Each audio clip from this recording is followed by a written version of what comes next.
Bon, ça y est, j'ai enfin fini la saison 2, la saison 2 de Kingdom. Je l'ai fini là il y a 2-3 heures. J'ai aussi regardé le trailer de la saison 3, que là je vais commencer sûrement tout à l'heure, juste après la vidéo, parce que le trailer m'a bien hypé. J'ai hâte de voir ce que la saison 3 va donner. Puisque j'avais entendu des améliorations, tout ça, bon bref, ça je sais. Et je sais quel arc ça adapte, donc je serai plus ou moins intransigeant, même si j'ai été plutôt gentil avec l'anime.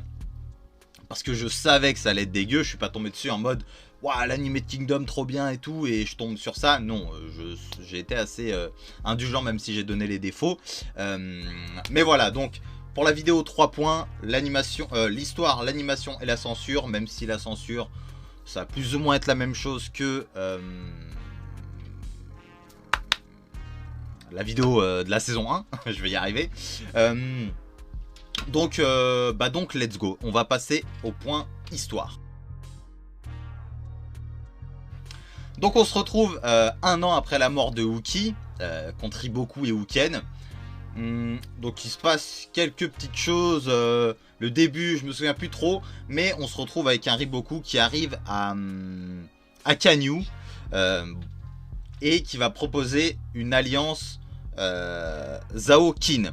Bon, on sait les problèmes Ryofui, les problèmes avec Ryofui qui vont d'ailleurs s'aggraver avec le temps dans la saison.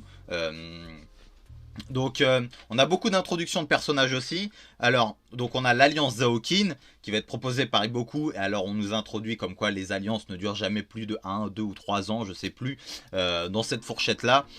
Mais Riboku propose ça, donc il a un plan en tête, on s'en doute bien. Mais ça arrange Kin de faire cette alliance pour pouvoir attaquer Wei. Donc on a l'introduction de Won et Muten, qui vont être des personnages très récurrents et très importants pour la série, enfin pour le manga, entre guillemets. On a l'introduction de la mère de Sei, donc la reine douairière, un truc comme ça, je sais plus trop comment on prononce ce mot. Très spéciale la mère, même si on sait que je la porte dans mon cœur. Cette femme magnifique, qui est la maman de Sei, dont j'ai oublié le nom. Veuillez me flageller pour ça. On a l'histoire justement avec l'introduction qui arrive, on a l'histoire de la mère de Sei et de Sei, leur passé à Zhao. Zhao qui détestait Kin à cause de ce qui s'était passé avec Akuki. Il me semble que c'est ce nom là, donc le chef même je crois des 6 grands généraux de Kin. Un homme très, très intelligent, très très fort, qui d'ailleurs Rempa va nous le dire. Hussein lui fait penser à ce mec là, donc ça laisse présager des choses pour les futures saisons, pour ceux qui n'ont pas vu tout ça. Bref, d'ailleurs j'ai pas précisé qu'il y aura du spoil, mais bon c'est pas grave, nique sa mère. Donc on a le passé de Sei et de sa mère à Zhao, donc les gens savent que ce sont des gens de Kin, donc forcément il y a une grande haine envers eux. Sei qui se fait marbrer tous les jours, sa mère ne l'aime pas du tout, elle le porte comme responsable de ce qui lui arrive parce qu'elle devient une femme de joie en fait. Notre chère reine-mère, donc elle en veut à son fils, tout ça, il se passe plein de choses, elle devient une femme de joie. Et il y a tout ce truc aussi, donc son passé, donc jusqu'à son retour à Kin entre guillemets, avec Shika-san qui l'a sauvé aussi bien physiquement que mentalement, qui est morte pour lui. Donc un bon background notre Sei. On comprend certaines choses. Donc ce qui est décidé avec l'alliance, c'est que là c'est le moment d'attaquer Wei. Donc qu'est-ce qui se passe? Introduction de Mugu, commandant suprême. Donc Mugu, on le sait, est une fraude comme commandant, une fraude entre guillemets. Donc il n'a jamais été très très doué. On sait que c'est pas un très grand général quoi. Bref, on a l'introduction de Rempa qui va avec l'introduction de Mugu évidemment, parce que Mugu était originaire de Ki et il se battait souvent avec avec Rempa. Et Mugu n'a jamais gagné une seule fois contre Rempa, donc ça laisse un petit peu de se dire comment ça va se passer, comment... Est-ce que Kin va vraiment gagner, tout ça, ça laisse le petit suspense, même si on... Enfin, on se doute. Non, en soi, en vrai, même quand je lisais, je savais pas trop, même si pour moi, Kin allait gagner. Enfin, voilà. Ça laisse ce petit truc de se dire, est-ce qu'il va pouvoir se surpasser et battre Rempa, ou est-ce que non, au final, défaite sur défaite. Même si c'est un peu ça au final. Donc, à un moment, on se retrouve là-dedans. Donc, on a l'introduction de, comment ça s'appelle, de Rinko et des K3 Célestes. Donc Rinko, lui, ses petites habitudes à ce jeune, pas ce jeune d'ailleurs, en fait, c'est pas du tout un jeune, même s'il a l'apparence d'un jeune. À ce monsieur, quel est ses petites habitudes, c'est de s'infiltrer dans les camps ennemis et de tuer, par exemple, tous les commandants de 1000 hommes. Donc voilà, c'est un peu son délire à lui, c'est de faire ça. Et juste avant qu'il fasse cette mission-là, on a l'introduction de Kakubi et de son unité, donc un homme qui était aussi un esclave comme Shin et qui s'intéressait beaucoup à Shin parce que voilà, il se ressentait un petit peu en Shin, hein, en tant qu'esclave qui essaye de grimper les échelons et tout ça.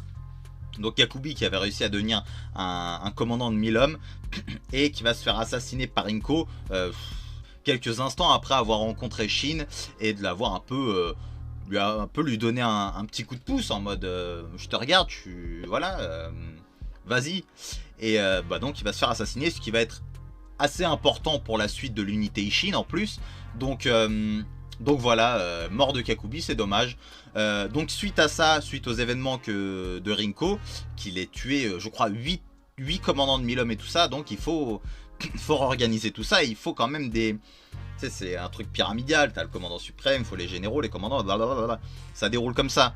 Donc il faut quand même des gens au-dessus, parce que beaucoup ont été supprimés, donc on va choisir 3 personnes. Donc on va choisir Muten, qui est le petit-fils de Mugu, et le fils de Mugu, pour devenir commandant de 1000 hommes. Ensuite on va choisir Uon, commandant de 1000 hommes. Et bon, on se dit, bon bah Shin, tant pis pour lui, est-ce que c'est à cause de son rang et tout, mais ce qui avait été introduit avant, c'est que le délire de Mugu, commandant suprême, c'est d'aller se balader en simple fantassin, un petit habillé, tout ça, de se trimballer un peu partout, d'aller se poser dans son coin, de faire un peu le vide. C'est un peu son kiff. Et il va croiser sur Shin qui va lui marcher sur la tête et tout. Et ils vont discuter et Shin va un peu donner du boost à Mugu.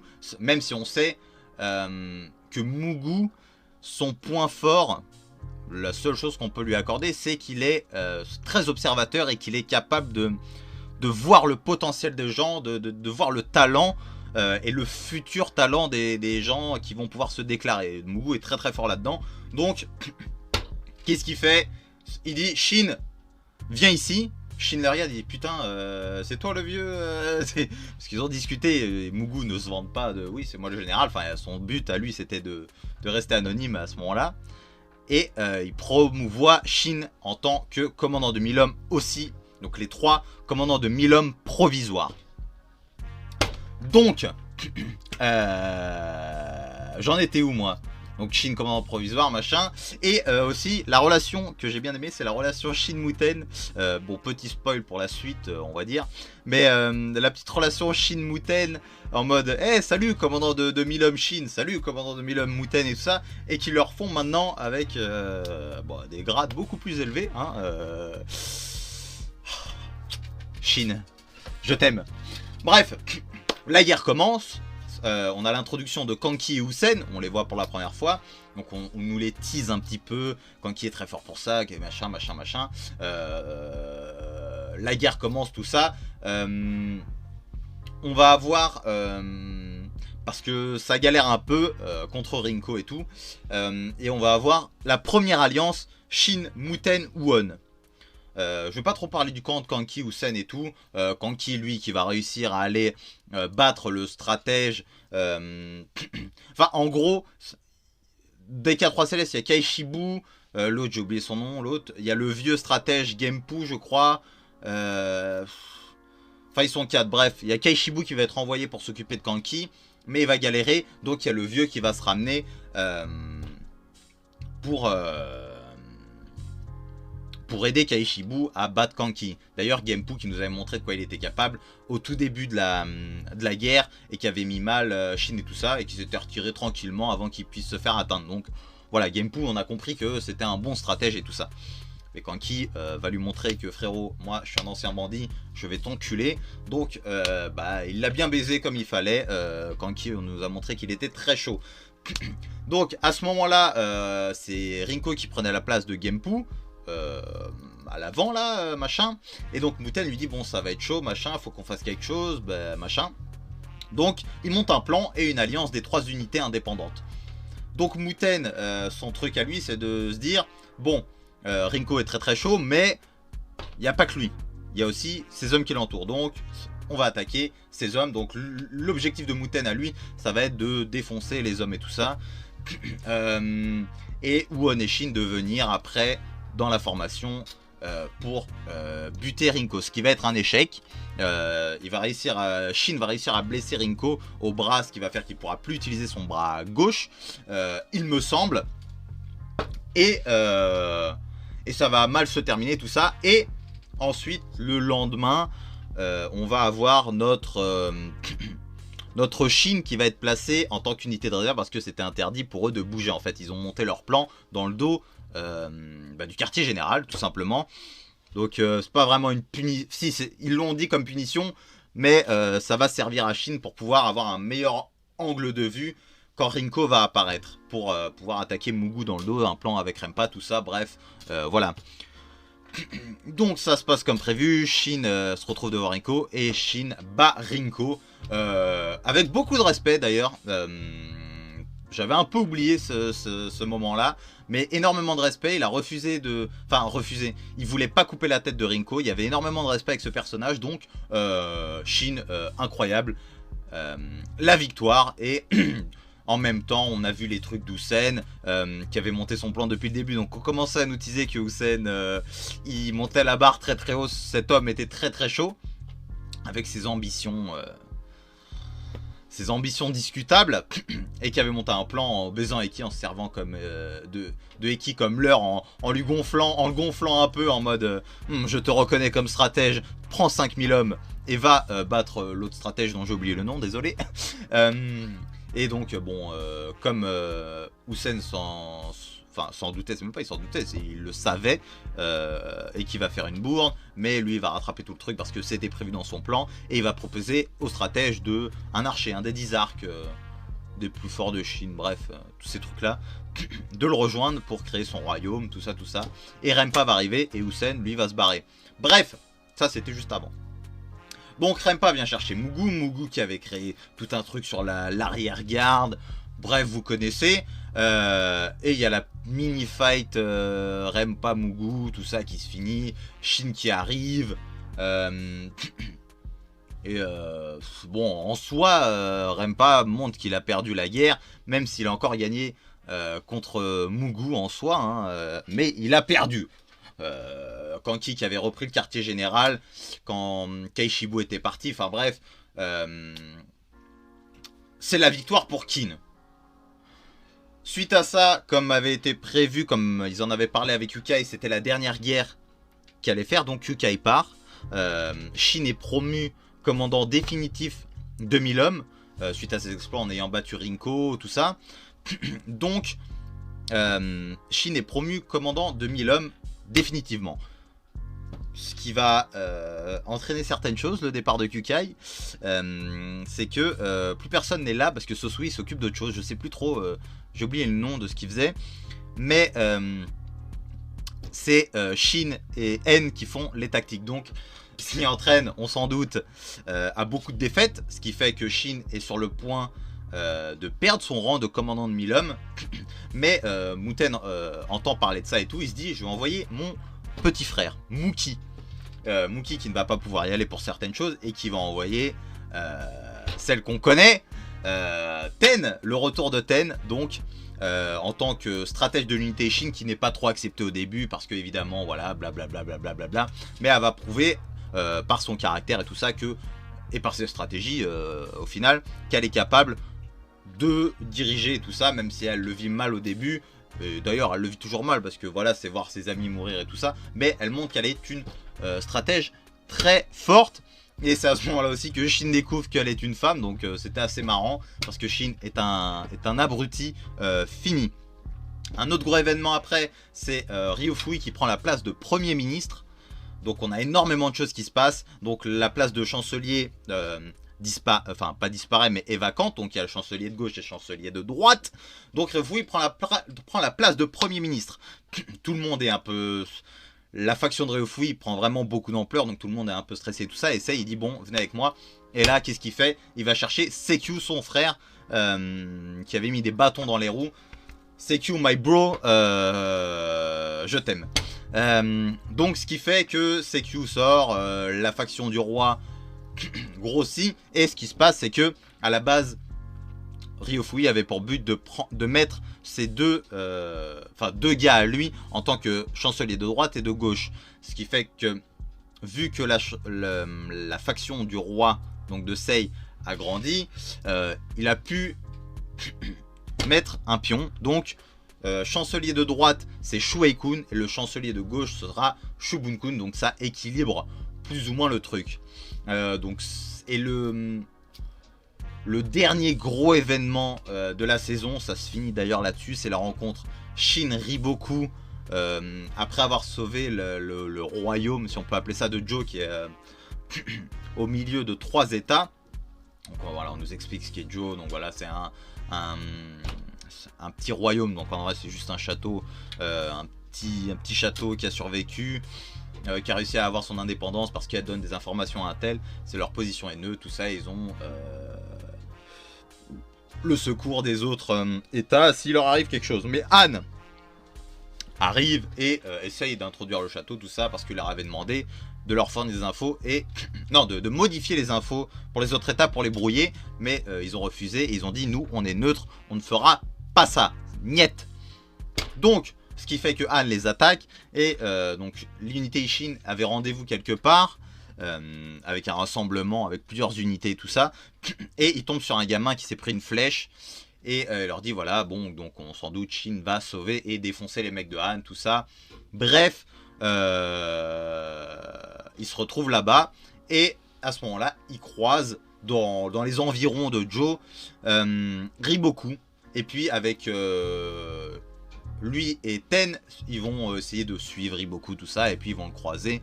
Et voilà où ça se finit. En gros, on apprend que Riboku est en train de préparer quelque chose, et quelque chose qui n'est pas des moindres, d'où la saison 3, hein, qui est un des arcs préférés des lecteurs, dont moi, hein, l'arc Coalition est incroyable. Donc,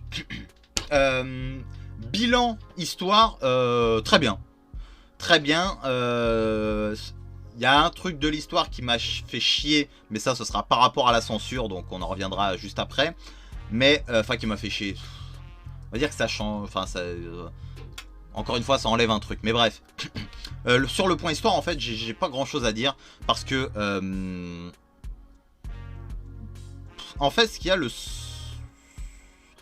la saison 1 suit bien l'histoire, même s'il y a l'arc en moins avec Yukai. Et la saison 2, pareil, en fait, ils suivent bien l'histoire. J'ai pas de grippe avec l'histoire. À chaque fois, ils font ça assez bien. C'est assez bien fait. Donc, l'histoire, toujours très bien. Un plaisir, l'histoire. Voilà. Si on prend juste l'histoire, bien évidemment. Donc, très bien. L'histoire, pas de grippe avec.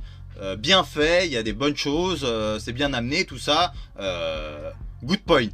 Good point pour l'histoire. Et je pense que ce sera pareil pour chaque saison. L'histoire très bien.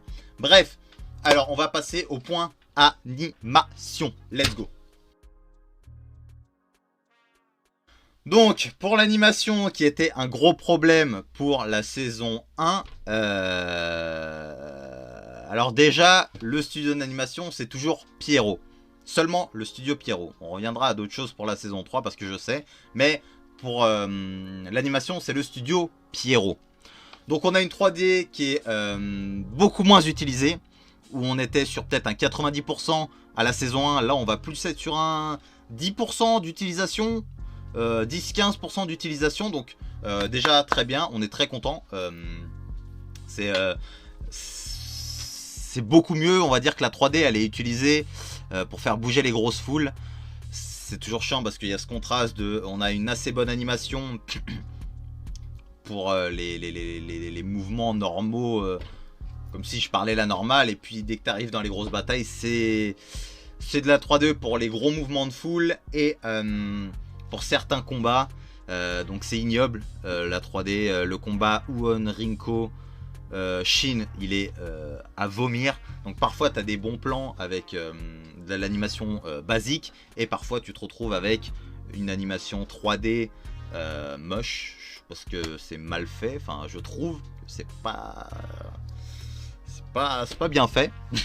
Donc on a quand même une 3D qui est vraiment beaucoup moins utilisée que la saison 1. La saison 2 est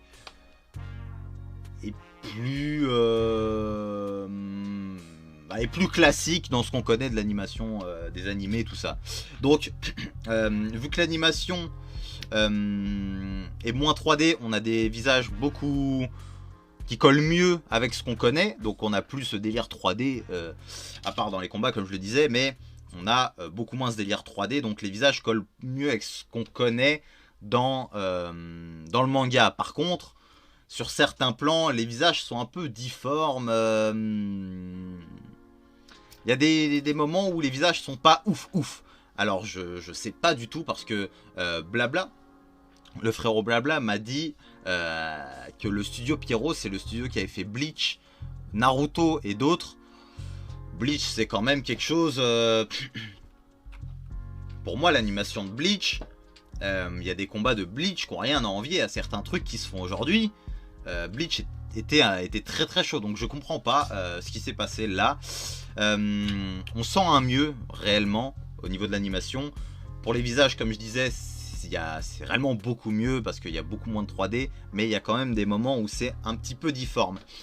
Un autre truc que je trouve aussi avec l'animation, c'est que j'ai l'impression qu'elle colle mieux avec l'époque. Donc par exemple pour la saison 1, c'était un peu trop sophistiqué. Bon, déjà la 3D c'est horrible, mais même je sais plus si je l'ai dit dans la vidéo de la saison 1, mais à un moment on a un travelling du château quand ils infiltrent Kanyu pour essayer de récupérer le trône pour Sei. Un truc avec, tu sais, vraiment les plans détaillés, on se croirait dans un jeu d'espion, Splinter Cell et tout. Et ouais, des trucs trop sophistiqués pour l'époque, je trouve. Enfin, voilà, faut que ça reste quand même cohérent avec ce qu'on est en train de regarder. Si tu commences à me montrer des ordinateurs alors que je suis en train de regarder Kingdom, bon, ça va pas, tu vois. Et donc là je trouve ça va beaucoup mieux, ça colle mieux avec l'époque qu'on nous retranscrit. Il y a des plans beaucoup plus jolis, les visages qui collent mieux et tout ça. Donc pour l'animation, c'est on va dire c'est un point moyen, parce que c'est pas non plus la meilleure animation que vous trouverez. Et comme je le dis, les combats sont pas toujours très jolis. Sont pas très jolis. Par contre, l'animation de la saison 2 aurait fait une très bonne animation de saison 1. Pour une saison 1, ça aurait été... c'est dégueulasse, l'animation 3D. Il y a des combats qui sont pas ouf, comme je le disais, Shin, Rinko, Uon, c'est pas ouf sur certains plans, parce qu'ils essayent quand même de mettre l'animation en arrière-plan, donc ça, l'animation 3D en arrière-plan, donc ça va. Mais on va dire que ça aurait fait une bonne saison 1. Ça aurait pas été un truc grandiose, incroyable. Mais pour une saison 1, avec toujours dans cette optique de s'améliorer. Mais on va dire que l'animé de Kingdom a commencé très bas niveau animation. Donc la progression on la voit, mais c'est toujours pas ça pour pouvoir nous faire goûter à ce qu'est vraiment Kingdom, incroyable, tout ça. Donc voilà. Pour l'animation, j'ai pas grand chose à redire là maintenant. 3D beaucoup moins présente, c'est très bien. 10%, 10-15% d'utilisation. Comme je disais, juste histoire de faire bouger les grandes foules et tout. Donc, on va dire que sur 5, non, je ne vais pas mettre de notes comme ça parce que je ne saurais pas trop. Mais on va dire qu'il y a un mieux. Il y a un gros mieux même. On a des discussions basiques qui n'avaient pas besoin d'être en 3D. Qui sont beaucoup plus jolies à regarder maintenant.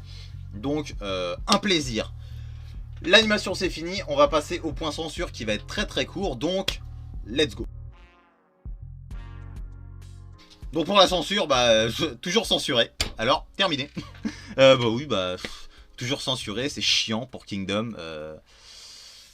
Ils ont essayé peut-être de remontrer, peut-être, je sais pas, peut-être d'améliorer l'utilisation de la censure, mais ça reste pas ça. Après, peut-être que j'en demande beaucoup de vouloir vraiment un truc très proche du manga, mais ouais, ça enlève un truc à Kingdom en fait, le fait que ce soit censuré. D'ailleurs, on comprend pas. Mugu, ton bras. Rempa lui coupe pas le bras. Tout ça à cause de la censure. Mais je crois avoir vu un screen de la saison 3 où Mugu a un bras en moins. Donc qu'est-ce qu'il y a? Il est tombé tout seul, il a mûri, il est tombé parce que t'es devenu vieux. Donc bon, la censure ça m'a toujours fait chier. Pas besoin d'en parler 120 ans. C'est chiant. Après, de toute façon c'est comme ça, c'est comme ça. Je pense même pas pour la saison 3 que je vais reparler de la censure. Sauf s'il y a vraiment un truc de choquant. Mais je pense pas trop en reparler parce que voilà, ce sera toujours la même chose. Là je le dis parce que voilà, il perd pas son bras. Donc quoi gros, dans les scans on voit ton bras voler. Je demande pas de voir ton bras voler. Au pire tu me coupes mais tu me montres qu'il a perdu son bras quand même, un minimum. Donc voilà. La censure toujours là, dommage. Est-ce que c'est le plus grave qui ait pu arriver? Non, voilà, bon. Enfin, si, quand même, en fait, hein. Le bras, pas ouf, hein. Pas ouf, en fait, le bras. Non, je parle de la censure en elle-même. Est-ce que c'est grave? Ça enlève un truc. Ça m'a pas empêché d'avoir certains frissons. Même si, bon, c'est pas extraordinaire comme saison. Mais voilà, toujours censuré. Dommage. On va passer à la conclusion. Donc, pour la conclusion, qu'est-ce qu'on peut en dire? Il y a un seul truc qui m'a dérangé là, que je peux rajouter pour la conclusion, c'est les traductions. Un peu chiantes. Je comprends qu'on veuille parler des vrais personnages, mais le but justement de Hara, c'est d'en faire sa propre adaptation. Et puis aussi le fait bon, c'est un japonais, donc il a redonné des noms japonais. Mais certains des événements ne sont pas comme dans l'histoire, notre histoire, la vraie histoire des humains, hein, je parle. Donc je sais pas, enfin c'était un peu chiant. Bon déjà ça me cassait les couilles, moi ça me fait chier de pas lire le nom que j'entends. Par exemple, dans les mangas, quand imaginons je vous dis Katsuki et qu'on me met Bakugo dans les sous-titres, ça me fait chier déjà, j'en suis là. Donc ouais, traduction un peu chiante, mais bon bref, c'est pas trop grave. Il y a un moment, pendant la saison, à un moment donné, ils ont remis normal, puis fin de saison, ils ont recommencé à me remettre les noms chinois. Bon, j'ai pas compris, mais bon bref, c'est pas grave. Donc pour la conclusion, l'histoire, bon, toujours bien. Kingdom, bon, de toute façon, c'est dur de rater l'histoire de Kingdom quand même, je trouve. Il faudrait vraiment skip des trucs énormes. Donc l'histoire, toujours un bon point pour l'animé. Ça suit assez bien l'histoire, comme je dis, à part la saison 1 qui a skippé carrément un arc et que je trouve ça dommage. L'histoire se déroule, c'est bien. L'animation, il y a vraiment un mieux. Je peux chier un peu dessus parce que la 3D est ignoble, mais il y a vraiment un mieux. On sent l'effort de beaucoup moins utiliser la 3D, d'essayer et tout ça. Peut-être qu'il y a eu plus de moyens aussi qui ont été mis, je sais pas. Et bon, la censure toujours là, bref, ça vous connaissez, de toute façon je ne pense pas que ça changera. Maintenant que ça a été, maintenant que ça a commencé comme ça, je pense que ce sera toujours comme ça. Donc malheureusement. Je sais que je voulais dire un autre truc, mais j'ai oublié ce que je voulais dire. Ouais, bon voilà, justement dans la conclusion, est-ce que je recommande la saison 2? Donc je vous recommandais pas de commencer avec la saison 1. Et pour la saison 2, on va dire... si vous avez vraiment envie de vous mettre à l'anime, skippez la saison 1, mettez-vous à la saison 2, mais vous ne prendrez pas le pied, vous ne prendrez pas un pied énorme en regardant l'animé, enfin la saison 2 en tout cas, là on parle que de la saison 2. Skippez la saison 1, mettez-vous à la saison 2, vous aurez quelques moments de dégoût à cause de la 3D pendant les combats, mais on va dire que j'ai passé un meilleur moment, j'ai moins skip certains passages que la saison 1, donc Est-ce que c'est une nécessité de voir la saison 2? Non. Est-ce que celui qui lit les scans et qui a envie de se mettre à l'anime doit regarder la saison 2? Enfin, doit commencer par la saison 2? Non plus. Mais si vous avez envie, ça va. La saison 1... Après, c'est peut-être aussi ça que je dis ça. C'est peut-être la saison 1 était tellement moche que la saison 2 me paraît moins laide. Mais on va dire qu'il y a des efforts qui sont faits. Il y a des bonnes choses dans la saison 2.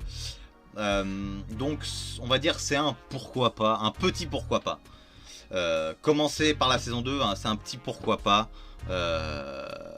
Restez quand même sur le manga. On verra la saison 3 ce que je dirais, ce que j'en penserais. Mais pour la saison 2, c'est un tout petit pourquoi pas. La saison 1, c'est un non, clair et net. La saison 2, petit pourquoi pas. Donc voilà, vous avez mon avis pour la saison 2. J'espère que ça vous a plu. N'hésitez pas à me donner vos avis à vous aussi, hein, parce que moi j'en parle et tout ça, mais peut-être que j'oublie certaines choses, ou peut-être par exemple pour l'histoire, peut-être qu'il y a certains points que vous n'avez pas trop aimé dans certaines choses qui ont été amenées, ou bon, l'animation, je pense qu'on va plus ou moins être d'accord, pareil pour la censure. Mais bah voilà, n'hésitez pas à me donner vos avis. Moi je vais commencer la saison 3 après le montage de cette vidéo, et let's go. Le petit like, le petit commentaire, abonnez-vous, le Snap et le Discord dans la description. Moi je vous kiffe. Et voilà, moi je vous kiffe. Bisous. Bisous, bisous.